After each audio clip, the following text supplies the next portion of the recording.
નમસ્કાર.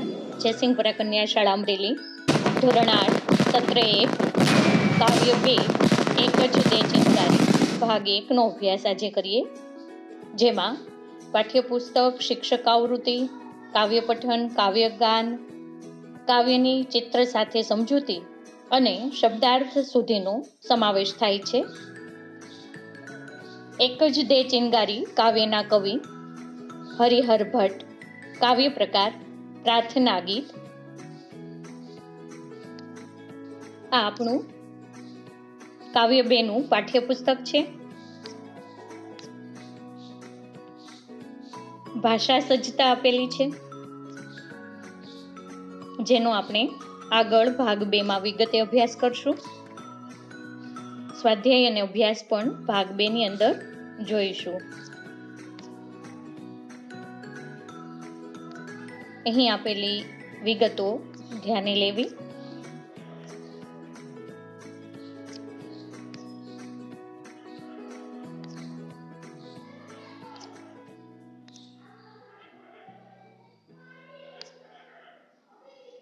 કવિ પરિચય જોઈએ. કવિ હરિહર ભટ્ટ. જન્મ 1895, મૃત્યુ 1978. હરિહર પ્રાણશંકર ભટ્ટ અમદાવાદના વતની હતા. તેઓ અધ્યાપક હતા. કેટલોક સમય તેમણે વૈદ્યશાળાનું સંચાલન કરેલું. ખગોળ અને ગણિતના પુસ્તકો ઉપરાંત સુંદર કાવ્યો પણ લખ્યા છે. હૃદયરંગ એમનો કાવ્ય સંગ્રહ છે. કવિનો વિશેષ પરિચય પણ આપણે જોઈએ. કવિ હરિહર પ્રાણશંકર ભટ્ટ એ વેકરિયા, સૌરાષ્ટ્રના વતની હતા. પ્રાથમિક માધ્યમિક શિક્ષણ સાવરકુંડલામાં, ઉચ્ચ શિક્ષણ ભાવનગર અને મુંબઈમાં. BA થયા પછી અકોલા, મહારાષ્ટ્રની સરકારી હાઈસ્કૂલમાં શિક્ષક તરીકે જોડાયા હતા. અસહકારની લડતમાં સત્યાગ્રહી તરીકે પકડાતા 18 માસ કારાવાસ ભોગવેલો. ભોજે વિદ્યાભવન અમદાવાદમાં જ્યોતિષશાસ્ત્રના અધ્યાપક તથા PhDના માર્ગદર્શક તરીકે કાર્ય કરેલું. સંદેશના પ્રત્યક્ષ પંચાંગના વર્ષો સુધી મુખ્ય સંપાદક રહ્યા હતા. અમદાવાદની વૈદ્યશાળાના પુરસ્કર્તા તથા નિયામક હતા. એમણે જે કાવ્યો લખ્યા છે તેમાં પ્રભુ શ્રદ્ધા, જીવન આશા, રાષ્ટ્રભાવ ને ગાંધી ચિંધી, દલિત ભક્તિ જેવા વિષયો આલેખાયેલા છે. ગેય ઢાળમાં એટલે કે ગાઈ શકાય તેવા રચેલા 21 લઘુ એટલે કે ઉર્મી કાવ્યોનો સંગ્રહ તેમની પાસેથી મળે છે. એક જ દે ચિનગારી મહાનલ તેમનું સુપ્રસિદ્ધ પ્રાર્થના ગીત કાવ્ય છે. હવે તેનો અભ્યાસ કરીશું. પહેલા કાવ્યનો ટૂંકો પરિચય મેળવીએ. એક જ દે ચિનગારી પ્રાર્થના કાવ્યમાં કવિ મહાનલ સ્વરૂપ પરમાત્મા પાસે ધન વૈભવ, મહાસત્તા, ભોગવિલાસના સાધનો એવું કંઈ નથી માગતા. તેઓ તો પરમાત્મા પાસે એક જ ચિનગારી માગે છે. જ્ઞાનરૂપી પ્રકાશની એક જ ચિનગારી મળી જાય તો જીવન પ્રકાશમય બની જાય. જીવનમાં મુશ્કેલી આવે તો ધીરજ અને શાંતિથી જીવન જીવવાનો માર્ગ મળી જાય. આ કાવ્યમાં કવિ શુદ્ધ હૃદયથી વિનમ્ર ભાવે પરમાત્મા પાસે ઉમદા યાચના કરે છે. આવી જ્ઞાન જ્યોતિ જીવનમાં પ્રગટે તેવી ભાવના કાવ્યમાં વ્યક્ત થઈ છે. કાવ્ય પઠન. એક જ દે ચિનગારી મહાનલ, એક જ દે ચિનગારી. ચકમક લોઢું ઘસતા ઘસતા ખર્ચી જિંદગી સારી. જામગરીમાં તણખો ન પડ્યો, જામગરીમાં તણખો ન પડ્યો. ન ફળી મહેનત મારી મહાનલ, એક જ દે ચિનગારી. એક જ દે ચિનગારી મહાનલ, એક જ દે ચિનગારી.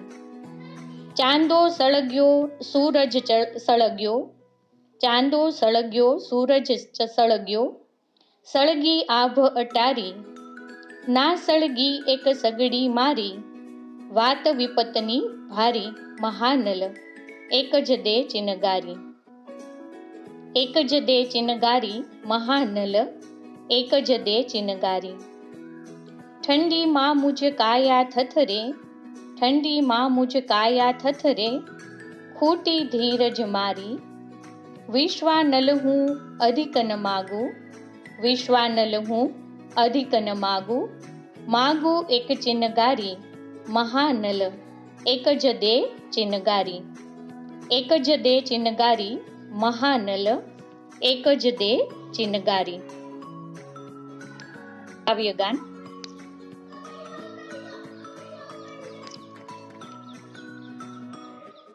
એક જ દે ચિનગારી મહાનલ, એક જ દે ચિનગારી.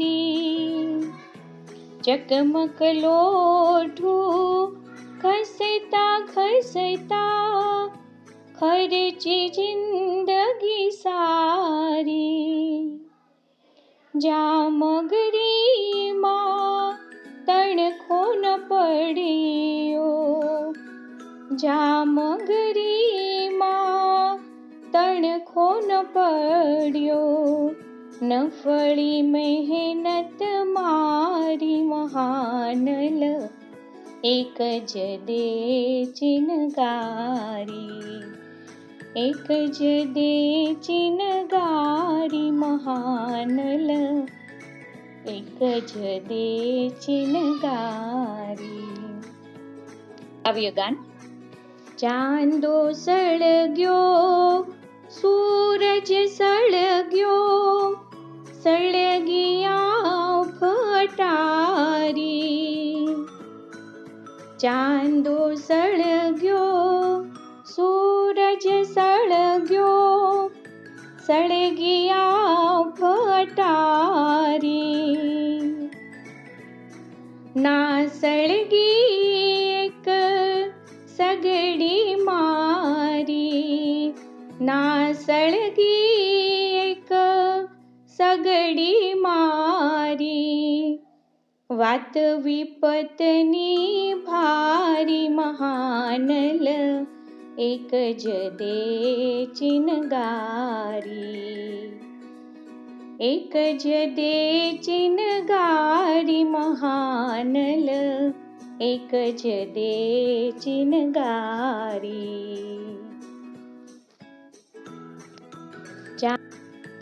ઠંડીમાં મુજ કાયા થથરે, ઠંડીમાં મુજ કાયા થથરે, ફૂટી ધીરજ મારી.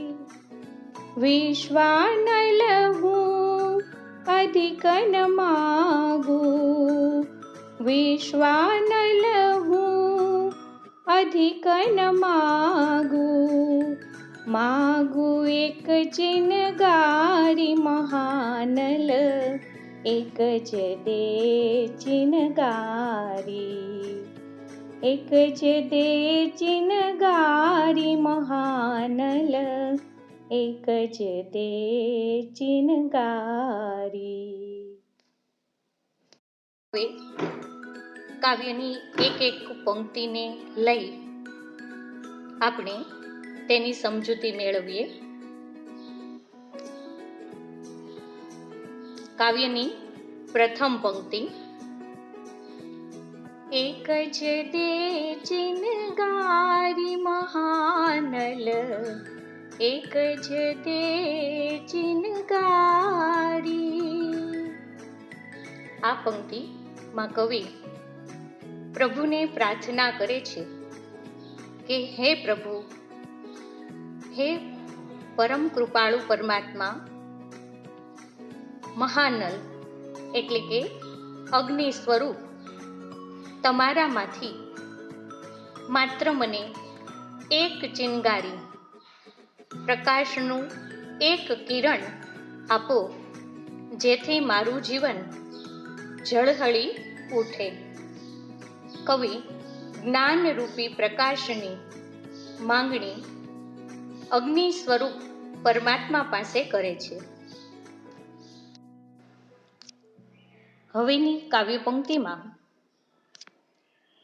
કવિ આગળ કહે છે, ચકમક લોઢું ઘસતા ઘસતા ખર્ચી જિંદગી સારી. કવિ કહે છે, ખૂબ સરસ એક ઉદાહરણ આપીને કહે છે, ચકમક એટલે કે એક જાતનો પથ્થર કે જેને લોઢા સાથે ઘસવામાં આવે ત્યારે તણખલા થાય છે, એ રીતે આગ પેટાવવામાં આવે. કવિ કહે છે કે મેં મારી જિંદગીમાં જેમ લોખંડ સાથે ચકમકનો પથ્થર ઘસવામાં આવે એ રીતે ખૂબ જીવંત પર્યંત નાના મોટા કાર્યો કર્યા છે. અને કહે છે, જામગરીમાં તણખો ન પડ્યો, ન ફળી મહેનત મારી મહાનલ, એક જ દે ચિનગારી. આ રીતે ચકમકનો પથ્થર ઘસવા છતાં જામગરી એટલે કે જે દારૂની તોપમાં દારૂગોળો ફોડવા માટે જે કાકડો વપરાય તેને જામગરી કહે છે. લોઢું સાથે ચકમક ઘસવા છતાં આ જામગરી સળગી નહીં, એવી રીતે ખૂબ જિંદગી પર્યંત કાર્યો કર્યા છતાં પણ મારા જીવનમાં જ્ઞાનરૂપી પ્રકાશ ન થયો. એટલે કવિ વારંવાર ફરી ફરીને કહે છે કે હે મહાનલ, હે અગ્નિ સ્વરૂપ પરમાત્મા, તમારા તેજમાંથી માત્ર એક જ ચિનગારી મને આપો, જેથી મારું જીવન પ્રકાશમય બને.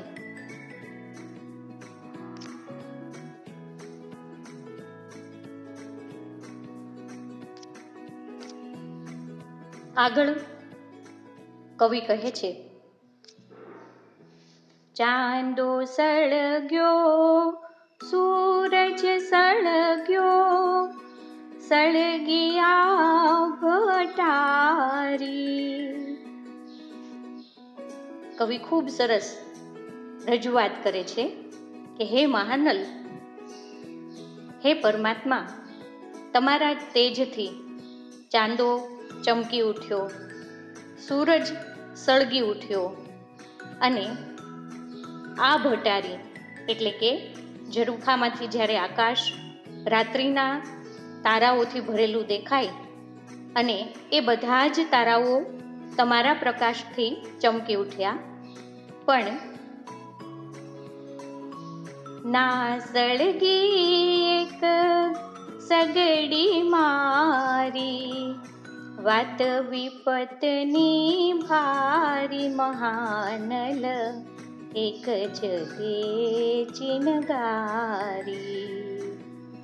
પરંતુ આટલું બધું તેજસ્વી થયું, પણ એક નાની એવી મારી સગડી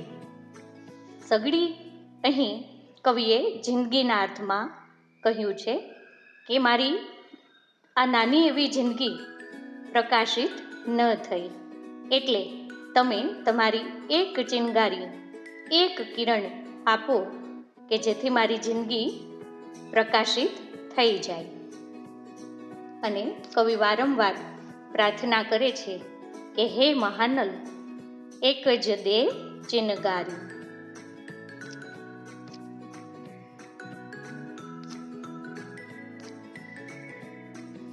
છેલ્લે કહે છે, ઠંડીમાં મુજ કાયા થથરે, ખૂટી ધીરજ મારી. કવિ કહે છે ઠંડી એટલે કે જડતા, અજ્ઞાનતાના અંધારામાં જેમ માણસ મૂંઝાય, જેમ ઠંડીમાં માણસનું શરીર થથરે અને જડ બની જાય, એવી રીતે અજ્ઞાનતાના અંધારામાં કવિનું હૃદય જડ બની ગયું છે અને હવે જ્ઞાનના પ્રકાશ મેળવવા માટેની પ્રયત્નોની ધીરજ ખૂટી ગઈ છે. કવિ કહે છે વિશ્વાનલ હું અધિક ન માગું એક ચિનગારી મહાનલ એક જ દે ચિનગારી. હે વિશ્વાનલ. ફરીથી મહાનલ, વિશ્વાનલ આ બંને શબ્દો પ્રકાશ રૂપ પરમાત્મા માટે વપરાયા છે. અનિલ શબ્દ એ પણ પરમાત્મા સાથે જોડાયેલો છે. વિશ્વાનલ એવા હે પરમાત્મા, હું વધારે નથી માગતો, પરંતુ એક ચિનગારી આપો, જેથી હવે અંતે હું જ્ઞાન પ્રાપ્તિ કરી શકું. અને ફરીને કવિ કહે છે એક જ દે ચિનગારી મહાનલ એક જ દે ચિનગારી. કે હે પરમાત્મા, તમારા તેજમાંથી માત્ર એક નાનું એવું જ્ઞાનરૂપી કિરણ મને આપો અને મારા જીવનને દિવ્ય બનાવો. આ રીતે વિદ્યાર્થીઓ, આપણે પણ પરમેશ્વરને પ્રાર્થના કરીએ કે આપણું જીવન એ પ્રકાશમય બને અને જ્ઞાનનો અખૂટ ખજાનો આપણે પ્રાપ્ત કરી જીવનને ઉજળું, સફળ બનાવીએ, અન્યના જીવનને શુભ, સફળ બનાવીએ અને સત્કર્મો કરી વિશ્વને કંઈક ઉમદા પ્રદાન કરીએ. આવી ભાવના સાથે કાવ્યો અહીં પૂર્ણ કરીએ. શબ્દ સમજૂતી જોઈએ. કાવ્યમાં આપેલા શબ્દ સમજૂતી. ચિનગારી એટલે કે જ્ઞાન અથવા તો સમજનો તણખો. મહાનલ એટલે કે અગ્નિ સ્વરૂપ પરમાત્મા. અગ્નિ તે ચૈતન્યનો, પ્રાણનો અગ્નિ. ઠંડીમાં એટલે કે અહીં જડતા અથવા તો નિષ્ક્રિયતાની મૃત્યુ જેવી ઠંડીમાં. આ ઉપરાંત અહીં કેટલાક બીજા પણ શબ્દો આપેલા છે. ચકમક, એક જાતનો પથ્થર. મહાનલ એટલે કે મોટો અગ્નિ. વિપત એટલે કે દુઃખ. સળગ્યો એટલે કે પ્રકાશિત થયો. આભટારી એટલે કે આકાશરૂપી ઝરૂખો. સગડી એટલે કે હૈયું અથવા તો જીવન. ઠંડી એટલે કે જડતા અથવા તો નિષ્ક્રિયતાની મૃત્યુ જેવી ઠંડી. કાયા એટલે કે શરીર. થથરે એટલે કે કાપે. વિશ્વાનલ એટલે કે અગ્નિરૂપી પરમાત્મા. અધિક એટલે કે વધારે. કેટલાક રૂઢિપ્રયોગો જોઈએ. જિંદગી ખર્ચી નાખવી એટલે કે જીવન વેડફી દેવું. મહેનત ન ફળવી એટલે કે મહેનત વ્યર્થ જવી. ધીરજ ખૂટવી એટલે કે ધીરજ ન રહેવી. આશા છોડી દેવી, હિંમત હારી જવું. અહીં જામગ્રી શબ્દ અર્થ આપેલો છે. ત્યાર પછી તોપ, દારૂગોળો આપેલો છે અને જામગ્રીનું સાધન બાજુમાં દેખાય છે. તણખા, જે અગ્નિની આસપાસ નાના સ્વરૂપે પવનથી ઉડે છે. તણખલા, તણખલાનું દ્રશ્ય. આભાર. જીવનની અંદર આગળ વધવા માટે આત્મપ્રકાશ જરૂરી છે અને તે જ જીવનમાં આપણને આગળ લઈ જાય છે.